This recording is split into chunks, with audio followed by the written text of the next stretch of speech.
Қайырлы күн қыздар, бүгін өте дәмді әрі пайдалы витаминный салат дайындайтын боламыз.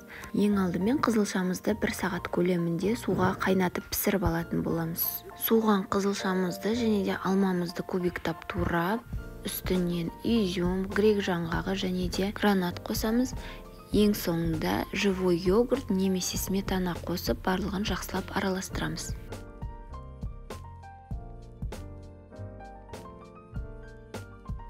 Бұл салат анемиясы бар адамдарға өте пайдалы. 1 апта көлемінде осы салатты дайындап жейтін болсаңыздар, гемоглобин мөлшерін көтеріп алуларыңызға болады.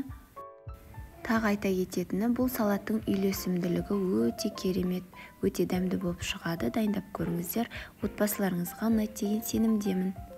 Менің каналыма тіркеліп, лайк басуды ұмытпаңыздар. Каналымда көптеген рецепттер бар.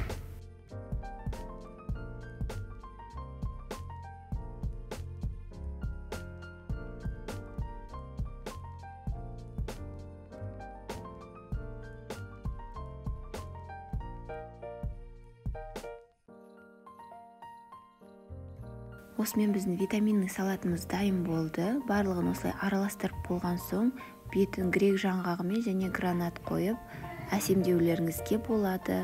Ас болсын!